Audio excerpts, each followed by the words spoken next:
Lo primero es felicitarlo, darle la bienvenida. Ministro Miguel Gómez, buenos días, felicitaciones y bienvenido a 6 AM de Caracol. Julio, buenos días y muchas gracias por esas palabras de introducción.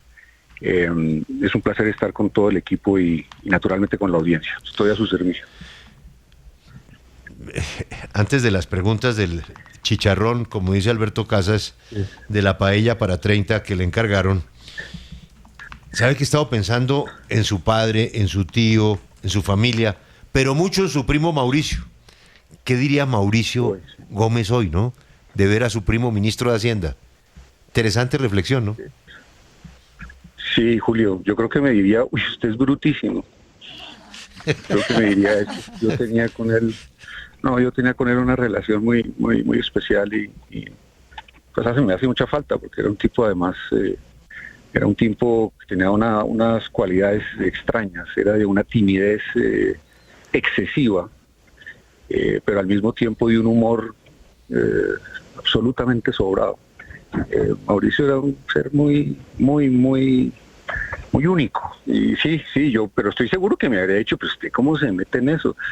Si usted parecía un tipo inteligente. Sí, creo que me diría eso. Para quienes no sepan de quién estamos hablando de Mauricio Gómez, su primo hermano, quien es un fantástico reportero, realmente un cronista, director de el noticiero 24 horas, pero además de un talento secreto que poco a poco fue desarrollando ya dejando un poquito la timidez. Un gran artista, un artista muy completo. Y por supuesto pensé en él. Y le hago la primera pregunta a lo que usted acaba de contar de Mauricio. ¿Por qué aceptó esto? Julio, bueno, la verdad, uno siempre sueña con algún día tener la posibilidad de ser ministro porque esos son los cargos en un estado como el nuestro, donde el Poder Ejecutivo es el dominante. Son los cargos donde sí se pueden hacer algunas cosas, nunca todo lo que uno quiere, pero algunos de los sueños que uno tiene, sí es mucho más fácil hacerlo realidad desde el Ejecutivo. Como yo me he interesado siempre por los temas económicos, pues obviamente el Ministerio de Hacienda era digamos, un objetivo que hubiese querido cumplir probablemente antes, no ahora que estoy ya pues mucho mayor. Pero bueno, Dios me puso aquí y yo soy un hombre de fe y por lo tanto pues creo que si Dios piensa que yo puedo ser útil en este momento tan difícil, tan supremamente difícil, pues tengo que estar a la altura de las circunstancias. Ministro, en campaña se dicen muchas cosas, unas que se pueden hacer, otras que se quieren hacer, pero luego no se pueden hacer. Aquí ha habido un gasto desbordado de la cosa pública, la contratación que registró el DANE, es decir, la oficina del propio gobierno, es que en el mes de mayo, o sea, en el mes preelectoral, se firmaron más de 400.000 contratos. Obviamente el presidente electo ha sido enfático en que hay que ajustar el tamaño del Estado y hay que recortar muchísimo. Pero mucha gente se pregunta, recortar, no sé, 500.000, 600.000 empleos, ¿qué pasa con esa gente? ¿Qué hueco en la economía deja el desempleo de 500.000 de personas, ministro? Julio, sí, a ver, es muy cierto que en el tema de contratación, sobre todo de contratación de temporales, se han cometido todos los excesos posibles. Eso es bastante evidente. Lo dice la Contraloría General de la República en un informe. Dice que en el mes de enero, que fue el mes, digamos, antes de la Ley de Garantías, se firmaron contratos por más de 523.000 contratos. Eso en 30 días demuestra que el gobierno saliente no es eficiente para gobernar, pero sí es muy eficiente para contratar. Usted menciona otro número de contratos ya en periodos más recientes. La información que nos llega de manera informal por diversos canales es que siguen contratando, gastando, tratando de comprometer todos los recursos. a pesar de que ellos mismos sacaron un decreto en el cual se congelaba el gasto. Entonces, la verdad sí, la situación sigue desbordada. El gobierno parece que no tiene límites en su capacidad de gasto y eso es muy, muy preocupante. Déjeme darle una sola cifra. Entre enero y abril, estas son cifras del Ministerio de Hacienda, en promedio el Estado se gastó 40 billones de pesos mensuales y recibió durante ese mismo periodo 28 billones de pesos mensuales. Imagínense una familia que recibe 28 y gasta 40. Pues quiere decir que tiene un déficit mensual de 12. En este caso son 12 billones de pesos.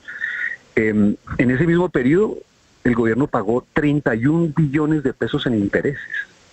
O sea, aquí hay un fenómeno de desbordamiento del gasto que no tiene probablemente precedente en la historia y por eso pues el déficit fiscal no es como dice el gobierno, sino como lo estamos estimando nosotros, más bien alrededor del 7,5% del PIB. Eso tampoco tiene precedente en la historia de Colombia, ni siquiera en periodo de pandemia. Sí, señor ministro, hay un modelo que muchos toman como referencia y del cual habló de hecho el presidente electo, que es el modelo Milei, el modelo de la motosierra, y en este propósito de hacer ese recorte por alrededor de 60 billones de pesos, hoy en el Estado hay unos 19 ministerios y muchas otras entidades que ustedes van a entrar a evaluar pues la conveniencia, el costo y demás. ¿Qué tan agresivo va a ser ese recorte de entidades? Ustedes ya han presupuestado, por supuesto, tienen que llegar primero a revisar más en detalle, pero estaremos hablando de pasar de 19 ministerios a ¿cuántos? ¿Qué tan agresivo es ese recorte? Sí, a ver, el tema del tamaño del Estado en su conjunto es un tema complejísimo. Por ejemplo, fusionar ministerios. Los ministerios fueron creados por ley. Por lo tanto, esa no es una decisión que se pueda tomar desde el Poder Ejecutivo. Se necesitan leyes para poder hacer esas funciones. Yo sí creo que es evidente, es absolutamente evidente, que Colombia no tiene cómo financiar 19 ministerios y que tenemos que hacer un esfuerzo de racionalizar el tamaño del Estado. Le voy a dar un ejemplo. Este gobierno que tanto habla del gasto social y de los subsidios, se gastó 2.8 billones de pesos en el Ministerio de la Igualdad. Y yo sí quisiera que algunos de ustedes que están tan enterados de las cosas me digan qué fue lo que hizo el Ministerio de la Igualdad. Siempre que se habla de algún tipo de gasto público, el gobierno dice con eso podríamos haber atendido a los pobres en el Chocó. Pues ellos se gastaron 2.8 billones de pesos en darse el lujo de tener un ministerio que nunca cumplió una función, en el cual creo que hubo 3 o 4 ministros y hoy en día pues lo están liquidando. Eso me parece a mí que demuestra hasta qué punto hemos llegado en el despilfarro del dinero público. Yo quiero decir aquí una frase porque quiero que los colombianos me escuchen. No existe dinero público. El dinero que tiene el Estado es un dinero que sudaron los colombianos para pagar impuestos. Y por lo tanto ese dinero, que es producto del esfuerzo de los colombianos, tiene que administrarse no solo con prudencia, sino con muchísimo rigor. Entonces gastarse la plata del Estado, la plata del gobierno, del presupuesto nacional, es desconocer que esa plata la sudaron los colombianos para poder atender los impuestos. Entonces yo creo que si empezamos a cambiar la narrativa, como dicen ellos, si empezamos a decirle a la gente que la plata tiene que cuidarse, hay muchas cosas que podemos hacer. Y sobre el tema en eso no me quiero extender más, sobre el tema de la reforma del Estado. Si vamos a reducir ministerios, yo no me puedo comprometer en cuántos. Antes de este aumento de los ministerios, que además es anterior, ¿no? En los otros gobiernos también se aumentaron los ministerios, no es solo en este gobierno. Que deberíamos volver por lo menos a lo que teníamos antes, que era 13 ministerios. Nosotros teníamos 13 que ya era grande para y el tamaño de la pero economía alguno de colombiana los ya que es hoy grande. ya no está el Ministerio de la Igualdad, ¿alguno le suena de los que está sobrando? Yo la verdad no estoy trabajando en ese tema hoy por hoy. Yo tengo una prioridad absoluta, que es el 7 de agosto producir un decreto de congelamiento del gasto público que se cumpla. Porque es que el gobierno emitió un decreto, pero lo está violando todos los días. Nosotros sí vamos a hacer un decreto que se cumpla, vamos a trazar una línea, porque no podemos seguir gastando, no lo podemos hacer. Los colombianos, 4 años de parranda, y ahora pues viene el guayabo, y yo lamentablemente soy el ministro del guayabo, y yo tengo que decir la verdad. Yo no puedo hacer esta función si no le digo a los colombianos lo que tenemos delante. El tema fiscal es uno de ellos, pero tenemos otros, ¿no? Otros igualmente graves. Uno de ellos, por ejemplo, el tema de la crisis energética. Sin energía no hay economía. Entonces, este gobierno postergó las inversiones en el sector de energía porque no le gustan los temas de energía, porque la energía contamina y daña el medio ambiente, y hoy en día pues hay 52 millones de colombianos que corren con el riesgo de quedarse sin electricidad en los meses donde el fenómeno del Niño sea más agudo. Luisa, la escucha el nuevo ministro de Hacienda con el patrocinio de Sal de Frutas Lúa. Pues porque sin duda está cumpliendo un sueño, ministro del Guayabo. Así se quedó. Sí. Porque uno de los asuntos que de pronto le va a traer pesadillas es lo que tiene que empezar a hacer una reforma tributaria que usted ha dicho que es inevitable, pero quiero que usted nos cuente qué están planeando en esa reforma tributaria. Este gobierno dice que va a presentar una próximamente, pero ustedes seguramente querrán presentar la suya. Yo le voy a mencionar algunas de las cosas que se han barajado y usted me dice qué tal le suenan. Aumentar el IVA, bajar impuestos a las empresas, impuestos a los juegos de suerte y azar. ¿Algo de eso le suena? El del patrimonio. El del patrimonio también. A ver, yo una de las cosas que creo que el presidente de la Estrella me dijo con mucha claridad, mirándome a los ojos, es: nosotros somos un gobierno distinto, somos un gobierno serio. No hablamos de lo que no tengamos certeza. Tenemos que considerar un tema de una reforma tributaria. Está también clarísimo que la reforma que presenta el ministro saliente es el último gesto de irresponsabilidad, es de hecho un descaro. Estar gastando a 2 manos y después decirle al Congreso de la República: necesito 30 billones de pesos para que se cumpla el objetivo del déficit fiscal, que además no es el déficit fiscal real. Entonces es la idea de: yo vuelvo otra vez a la imagen, yo me emborracho pero que otro pague la cuenta. Es que así no se administra un Estado. El Estado es una cosa seria. O sea, uno no coge, despilfarra en contratos de prestación de servicios, en todo tipo de contrataciones innecesarias, y después dice: oiga, venga, ustedes colombianos, saquen del bolsillo y paguen la cuenta. Eso es lo que está diciendo el gobierno saliente, y yo creo que en eso tenemos que ser serios. Sí vamos a necesitar una reforma tributaria, pero queremos una reforma tributaria orientada en otro sentido. Las empresas de nuestro país pagan demasiados impuestos. Hoy por hoy no son competitivas. La prueba de eso es que nosotros no estamos exportando. Llevamos casi 3 años exportando la misma cifra, 50.000 millones de dólares. Pero en cambio cada año estamos importando más. El año pasado importamos 70.000 millones de dólares. Tenemos el déficit comercial más alto de nuestra historia, 16.400 millones de dólares. Y eso es la demostración de que nuestras empresas no compiten, y en buena manera no compiten porque están absolutamente asfixiadas por la carga fiscal. Entonces nos queda claro, una ministro. reforma más, una reforma mucho más encaminada, primero el recorte del gasto y después a liberar la capacidad productiva y de inversión de las empresas que hoy en día... bajar impuestos, ministro, y la pregunta es, sí. Entonces, ¿qué nuevos impuestos van a imponer para compensar quizá esa baja a los impuestos a los empresarios? No, usted ha mencionado algunas opciones que sí estamos mirando. El tema de los juegos de azar, claro, ese es un tema complejo y difícil, porque todo lo que uno hace para, digamos, aumentar la tributación en ese estilo de actividades tiende a generar que se produzca, digamos, unos juegos que son ilegales, que no están por encima de la mesa.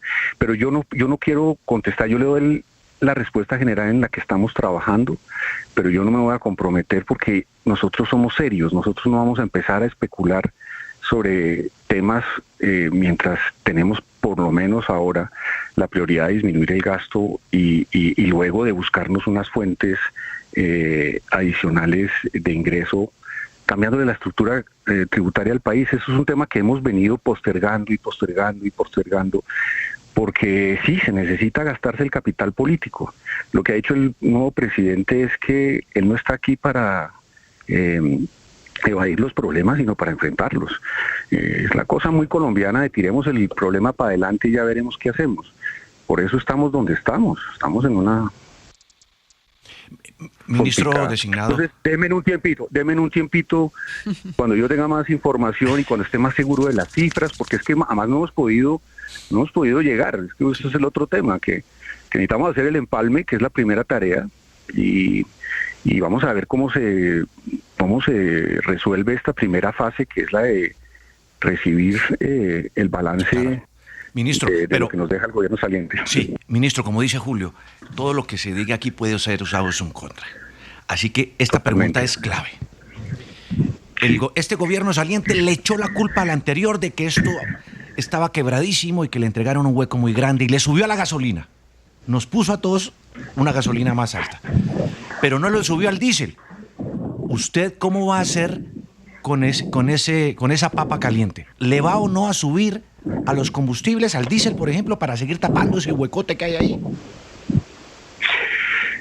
Bueno, los subsidios a la gasolina han sido un mecanismo muy eficaz para controlar el impacto en la inflación.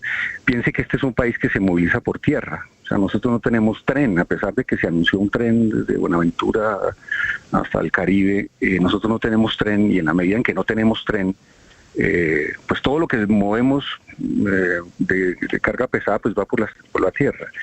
El tema del fondo del FEPEC es un tema que necesita un ajuste en el cálculo del subsidio, porque hoy como está, el mecanismo ya no ahorra. La idea inicial del FEPEC era buena, era cuando el precio sube, no dejamos que suba tanto como para afectar a toda la cadena que está relacionada con el transporte, y cuando baja, pues entonces el subsidio también disminuye.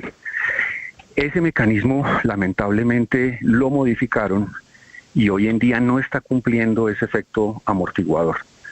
Cuando sube, aumenta el subsidio y entonces el impacto es menor. Cuando baja, pues el subsidio también disminuye porque no se necesita, porque el precio está bajando.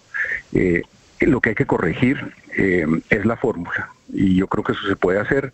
Técnicamente ya hay unas alternativas que estamos mirando, y yo creo que es en ese sentido, más que en el sentido obviamente de eliminar el subsidio, que tendría un impacto muy alto sobre la inflación, en un momento en que la inflación también está subiendo en Colombia. Es un punto que se habla poco, pero la inflación está subiendo y eso hace todo muchísimo más difícil. Ministro designado, sobre eso precisamente de la inflación, usted ha dicho repetidamente, y lo repitió también, no solamente José Manuel Restrepo, sino el presidente electo, que iban a respetar la autonomía del Banco de la República, cosa que en estos 4 años, sobre todo en el último periodo, no sucedió. Le quiero leer un mensaje que ha escrito en sus redes don Indalecio Dangond, que seguramente va a ser compañero suyo en el gabinete, o por lo menos lo es en el empalme. El señor Dangond está criticando la tasa de interés del 12% del Banco de la República. Él dice que esa política financiera limita la inversión, debilita la producción y pone en riesgo la seguridad alimentaria del país. Eso obviamente hace referencia a la decisión que el banco tomó hace un par de días de incrementar la tasa 75 puntos básicos. ¿Usted está de acuerdo con ese incremento que se hizo y cree que tienen que hacer otros precisamente para eso de la inflación que usted comenta? Sí, a ver, la noticia de que se sube la tasa de interés no es una noticia buena, y obviamente como ministro de Hacienda preferiría que no subiera. Pero la idea de que nosotros vamos a respetar la autonomía del Banco de la República, me parece que hay falta precisión del léxico. Nosotros no vamos a respetar la autonomía del Banco de la República, nosotros tenemos que respetar la autonomía del Banco de la República, porque eso es lo que dice la Constitución. Es que, otra vez, empecemos a cambiar la manera como vemos las cosas. Es que la Constitución dice que el Banco de la República es autónomo en el manejo de la política monetaria. Claro, yo hubiera querido que la noticia fuera en el sentido contrario, eso nos habría ayudado. Pero la inflación sí sigue creciendo en Colombia, mientras en el resto del mundo ha venido bajando de manera gradual. En Colombia ha subido, y la posibilidad de que siga subiendo en los meses que vienen es bastante alta. ¿Qué es lo que pasa con la inflación? La inflación es como la fiebre. Cuando usted tiene fiebre, usted está reflejando que tiene un problema. El problema que tenemos es un exceso de consumo. No solo el consumo privado, que está disparado. Ayer estuve mirando, por ejemplo, cifras de ventas de automóviles, de motocicletas. No es solo el gobierno el que está gastando, también la gente está gastando muchísimo. Pero esto está empujado fundamentalmente por el exceso de gasto del gobierno, que es el que nosotros queremos controlar. Entonces sí, nos toca vivir con una coyuntura que no es la ideal, pero cuando uno le baja la fiebre a un enfermo, todos los otros males se pueden tratar con mejores condiciones. La inflación agrava todo. Todo es más difícil con inflación, todo. El manejo del déficit, la política de los salarios, naturalmente el poder adquisitivo, todo se distorsiona con inflación. Y por eso disminuir la inflación sí es un objetivo del gobierno, porque además la inflación es un impuesto, otro de los impuestos generados por el gobierno. La gente ve la inflación como un problema de precios, pero es finalmente resultado, y es un impuesto que pagan todos los colombianos, lo pagan todos, los ricos, los pobres, todo el mundo se les suben los precios. Entonces en eso yo creo que hay que respetar, el banco tiene unos argumentos. Yo no me he reunido con el gerente, pero eso es una cosa que voy a hacer naturalmente la próxima semana, pero creo que toca hacerlo porque tenemos que frenar la inflación. Sí, que es además lo que el banco está tratando de hacer desde que comenzó el año. Doctor Gómez, lo otro que le quiero dar es otra cifra que usted seguramente conoce pues mucho mejor que yo. El servicio de la deuda para el 2027 sube de 100 a 125 billones. 125 billones. El responsable para muchos de esto es el director de Crédito Público actual, Javier Cuéllar. ¿Qué va a hacer con eso para que pues el país no entre en un default pronto? A ver, nosotros no vamos a renegociar la deuda. Repito, no vamos a renegociar la deuda. Vamos a reperfilar la deuda. Yo sé que el concepto suena un poco obtuso y un poco técnico. Sí necesitamos buscar la manera, primero, de conseguir los recursos necesarios para terminar el año. Y eso lo vamos a hacer y estamos mirando eso. Yo creo que es un escenario que es posible siempre y cuando los inversionistas internacionales recuperen la confianza en la economía colombiana. Y por eso necesitamos controlar el gasto, y por eso vamos a sacar el decreto que congela el gasto público. Ellos empiezan a ver las señales y dicen, bueno, estos están haciendo lo correcto, nosotros necesitamos conseguir recursos para terminar el año, y eso pues es la absoluta prioridad en términos de tesorería para la nación. El otro tema de reperfilar consiste en hacer operaciones de deuda que permitan sustituir vencimientos que tenemos de muy corto plazo, que generan mucha presión sobre el gasto. Este gobierno se ha endeudado en los últimos meses se ha endeudado de manera acelerada. Salen y hacen unas emisiones a unas tasas altísimas, 15% en los mercados. Eso es una tasa que nosotros pues, probablemente en algún momento, a principios de siglo, cuando hubo la crisis financiera, tuvimos que pagar. Pero Colombia nunca pagaba esas tasas. Si nos prestan tan caro, es porque saben que necesitamos la plata y por eso necesitamos reperfilarlo. Es un fenómeno, es un proceso completamente distinto a la renegociación y por eso lo quiero dejar claro. Yo creo que sí, el tema de crédito público y de tesorería es absolutamente indispensable enfrentarlo, porque no estamos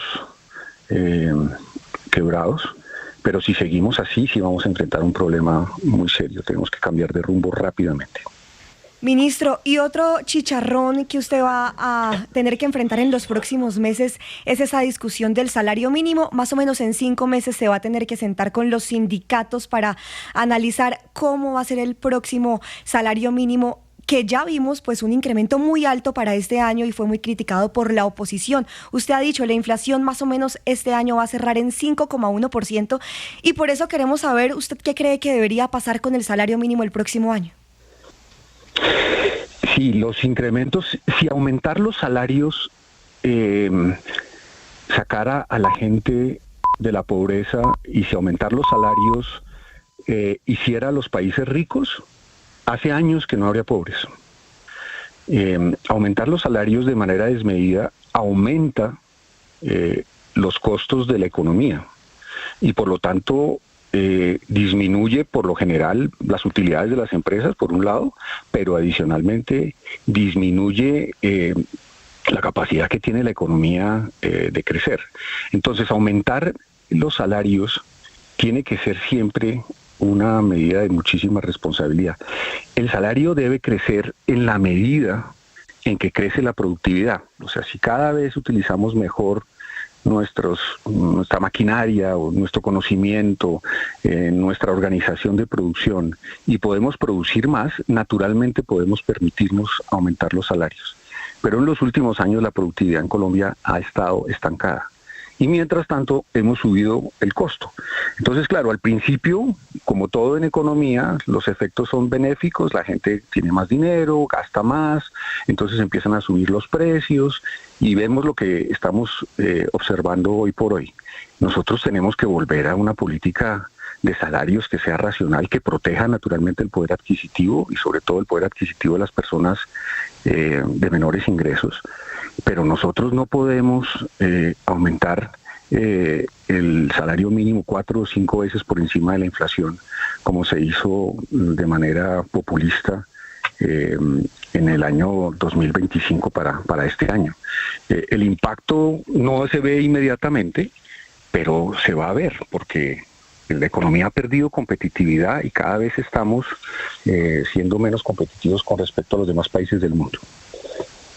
Sí, señor ministro, usted hablaba de reforma tributaria y de otros temas. Después se quejan de que no pasa el teléfono, ¿no? No, pero ya vamos a terminar. Es un abuso, ministro. Yo no entiendo. Le escribimos mucho, pero ¿qué hacemos, ministro? Luisa le tiene quemado ese teléfono desde ayer. Yo también, pero... No, es que es importante escucharlo. Señor, pues tiene un país económico emproblemado y ustedes sigan. No, ya vamos a terminar, ministro. Esta pregunta es importante porque usted hablaba de reforma tributaria y esto nos lleva a plantear su relación con el Congreso de la República. Entre otras cosas porque usted tiene un origen político. Usted ha militado en el partido de la U, en el Partido Conservador y ahora su hermano es senador de Salvación Nacional, un partido que fue muy importante en el apoyo al presidente electo Abelardo de la Espriella y por eso quiero preguntarle si a usted hay que reconocerlo como una cuota de Salvación Nacional en el gobierno entrante o cómo describe su relación con la clase política que ha generado también algunas preocupaciones y críticas en las últimas horas. Sí, yo es cierto, fui parlamentario, fui también concejal de pueblo, he estado cerca, digamos, del ejercicio ese tan difícil y tan complejo de ser representante de los ciudadanos. El presidente me ha dado una instrucción en ese sentido, en un solo sentido. Me dijo, las relaciones con el Congreso tienen que hacerse por encima de la mesa. Por encima de la mesa. Todo lo vamos a hacer por encima de la mesa. Por ejemplo, si hay un pliego de modificaciones al presupuesto general de la Nación, no lo vamos a hacer como lo hicieron en este gobierno, en reuniones secretas, transando favores para unos parlamentarios a cambio de votos. No lo vamos a hacer así. Vamos a hacer una cosa completamente distinta que yo creo que puede transformar el papel de la democracia y de la transparencia del Congreso. Vamos a citar a las bancadas y les vamos a pedir a las bancadas en reuniones públicas donde haya periodistas y les vamos a decir, necesitamos que ustedes tienen el legítimo derecho de presentar solicitudes para sus regiones, pero lo haremos de manera pública y ustedes presentarán eso de manera oficial. No habrá discusiones individuales con los parlamentarios, no habrá acuerdos secretos para obtener votos y el Congreso tiene que entender que después de lo que ha pasado con el tema de la unidad de gestión de riesgo, los riesgos de utilizar las tácticas antiguas han crecido mucho. Uno de mis predecesores en el Ministerio de Hacienda está muy enredado con esas prácticas oscuras. Nosotros vamos a darle al Congreso la oportunidad de que haga su labor, pero que la haga por encima de la mesa y a la luz de los colombianos. Y eso tiene que ser así, es la única manera, porque si no vamos a seguir en lo mismo. Vamos a seguir en lo mismo del chantaje, de que si no me da, entonces yo no le voto, que entonces no hay quórum. Los parlamentarios tienen una oportunidad histórica de entender que las reglas del juego van a cambiar y tienen que cambiar porque así como venimos, el Estado no es viable. Hemos pasado 4 años con este tema de la unidad de gestión de riesgo de desastres y siguen apareciendo cosas horribles. Es que así no se maneja otra vez los dineros del Estado. Tenemos que hacer el esfuerzo por cambiar. Yo creo que los parlamentarios lo entienden, porque ellos saben que el Congreso pues es una de las entidades que tiene los menores índices de favorabilidad en el país. Para ellos también es una oportunidad de demostrar que las cosas pueden ser distintas. Señor ministro, gracias por su tiempo. Yo le tengo una última pregunta. Es bien interesante lo que usted acaba de contar, porque estamos hablando entonces que efectivamente este gobierno no es ajeno a las necesidades de las regiones, pero eso que se hacía en componendas a cambio de y el voto por tal cosa y el presupuesto para tal puente que nunca se hace, se va a dar los presupuestos por encima de la mesa, con un apoyo técnico de seguimiento a que se cumpla esa antigua mermelada hoy en presupuestos para obras públicas en donde participemos todos los colombianos, incluyendo la prensa, y de manera abierta se sepa qué es lo que están recibiendo las regiones. Es decir, es una manera de establecer un monitoreo de las ayudas que lleguen a las regiones que antes se hacían de manera secreta y a cambio de, ahora no, a cambio de nada. La ayuda llega, pero se tiene que demostrar que se necesita y ya después cada cual votará como le dé la gana. Ministro, usted hablaba de sus inicios políticos y se me vino a la mente lo siguiente. Usted trabajó en un momento muy difícil con Juan Manuel Santos en comercio. A Santos le tocó también enfrentar un problemita económico complicado de la época. Usted ha tenido una muy buena relación con él. ¿Usted le pasa por la mente consultarlo? Hombre, cuando uno asume una responsabilidad como esta, tiene que utilizar todas las fuentes de consejo. Yo soy una persona buena para escucharla, bueno para eso. Yo escucho mucho. Y obviamente el expresidente Santos pues fue no solo mi jefe en el Ministerio de Comercio Exterior, sino fue ministro de Hacienda y obviamente jefe del Estado. Y es una persona de mucha experiencia. Yo escucho todo lo que me digan. Obviamente soy también muy independiente de carácter, pero en estos días estoy sorprendido por 2 cosas. Primero, estoy aterrado con lo que veo en materia del tema del gasto, pero también estoy muy sorprendido de la cantidad de gente que se me acerca con buenas ideas, de gente que ha estado en el Estado. Por ejemplo, mucha gente que salió durante este gobierno de las entidades públicas viene y me dice, oiga, tenemos que hacer esto, hay que cuidar esta cosa, y uno se da cuenta que hay una cantidad de sabiduría de los colombianos que hoy en día como que fluye, la gente quiere ayudar porque sabe que estamos en un momento difícil, y eso al terminar estos días tan largos y tan difíciles es algo que ilumina. Sí, yo escucho y tengo mucho que aprender. Ojalá yo me las supiera todas. Yo sí necesito todo el apoyo. De Dios para abajo necesito a todo el mundo. Sí, señor. Se llama Miguel Gómez y es el nuevo ministro de Hacienda y Crédito Público. Nuevamente desearle muchos éxitos, mucha suerte.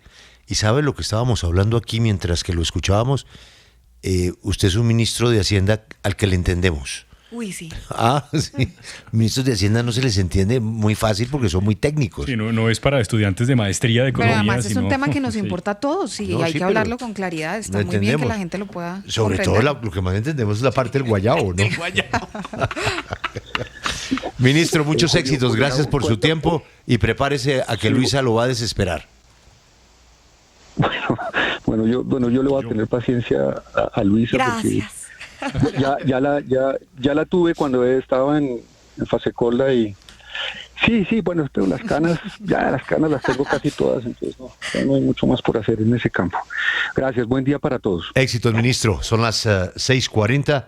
El nuevo ministro de Hacienda,